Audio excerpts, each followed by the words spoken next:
Well, I was a child of the 50s and a teenager and young adult of the 70s.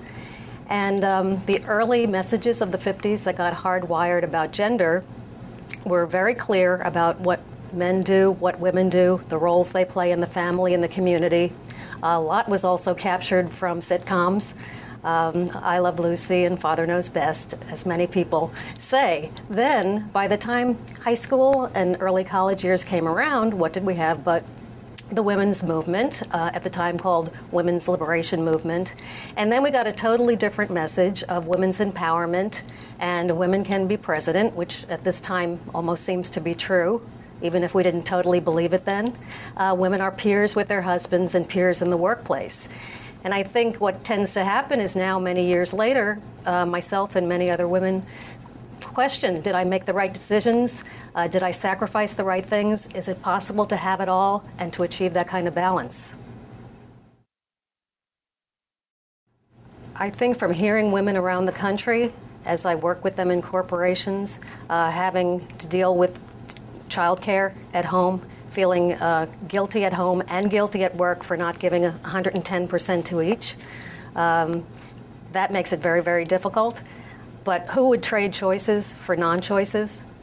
I'm so pleased I'm living in this time when tomorrow I could change my whole life if I so chose.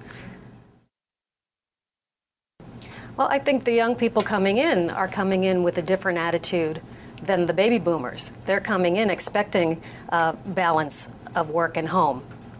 And they're going to make sure that, the gym is there and the family time is there and the free time is there and the developmental time is there, as well as work and as well as money and as well as, building a career. And they do work very hard. So I think they can teach me more than I can teach them. But I think just to keep working at that balance and knowing you can't have it all the time, but you can have some of it some of the time, then trade off.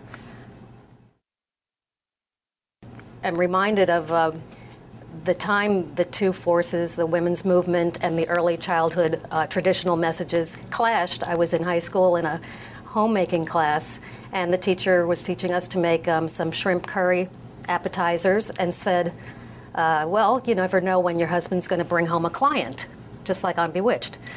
And we didn't bat an eye on that. By the same token, now we're starting to hear different messages. For myself, in my family, both men and women got a similar message, and that is get a good education. So we did. For the boys and girls, the messages were different to an extent. The boys got the message, have a very secure job that will take care of you with a pension, like the post office or the military, and that worked out for them. The girls were giving a different message, and it was more, it's not how you feel, it's how you look. So it was still a lot of scrutiny around appearance for women, and that's still an issue for people these days. So my own path went through education, a master's degree from NYU in educational theater, the beginnings of acting and training, and that led me into diversity, and that opened up a whole new world. And I do traditional training too, and still get the opportunity to meet people from all different backgrounds, and I'm all the richer for it.